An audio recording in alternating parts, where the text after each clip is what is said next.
Food is a catalyst for delivering hope. It's about helping people get to a better place in life. I think our role is one of helping communities thrive, and for the individuals in those communities to go from that place where they're at to the place where we want to be.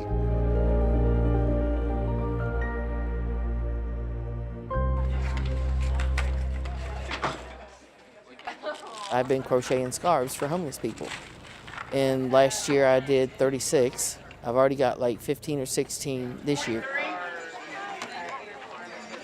I've really been working hard this year because I knew I was going to be having shoulder surgery.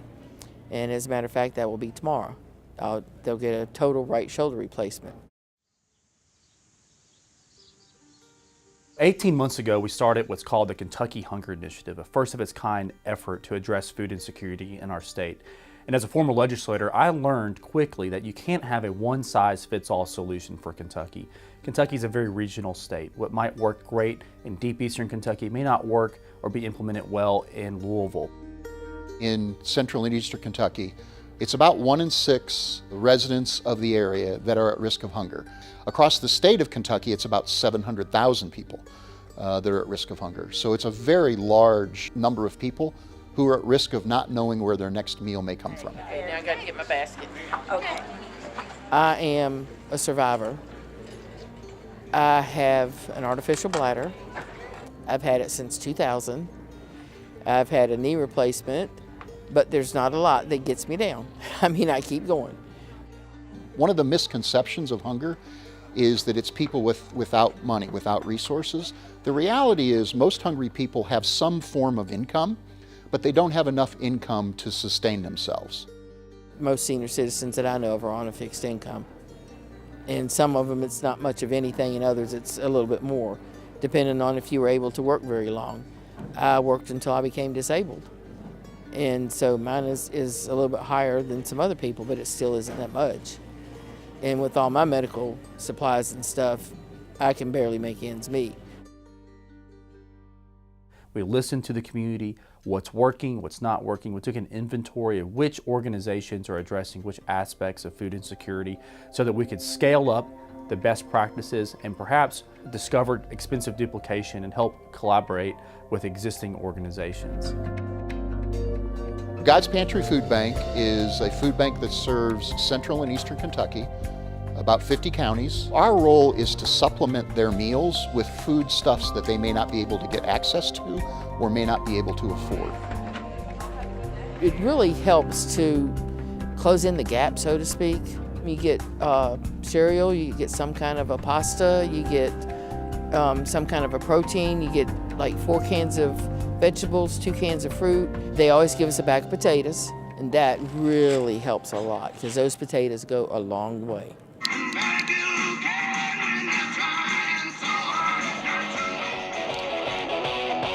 We turn this inventory in about 10 days.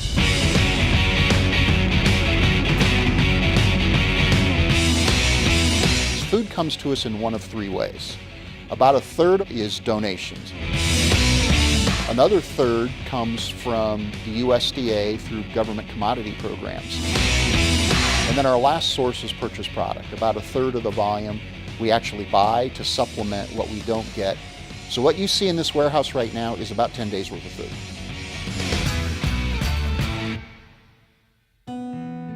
You don't end hunger in a food bank. You end hunger through a food bank, getting food into the community where hunger exists, working with people that live in those hometowns, making a difference in those towns.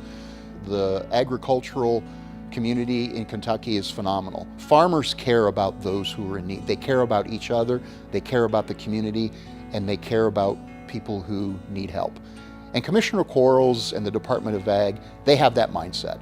Perhaps the biggest issue that we found out across Kentucky was a lack of cold storage. In fact, there were several occasions we met with food pantries that had to refuse donations of protein or dairy products that have to be stored safely, cooled or frozen. We partnered with Farm Credit Mid-America and CoBank to access chest coolers and freezers to be able to extend the shelf life of produce and perishable meat products and those kinds of things. Over 150 Freezers and coolers were purchased and distributed to agencies all over the Commonwealth. Again, soup kitchens, pantries, shelters, where the feeding actually happens. And what that does is that extends the shelf life of the product, and it gives us infrastructure to be able to do our work better.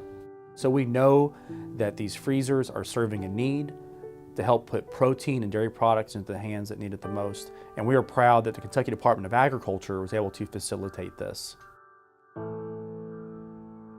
It's important that as we face food insecurity in Kentucky, that we continue to collaborate and help scale up the programs that we know are being very effective.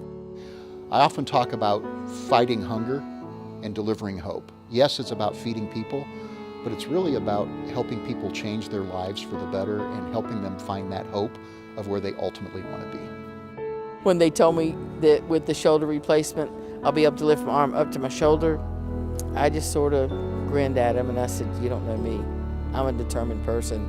Getting through surgeries or any kind of difficulty in life is in your frame of mind. If you don't think you're going to make it, you're defeated before you start. If you think you are going to make it, you're going to make it, and you're going to make it with flying colors.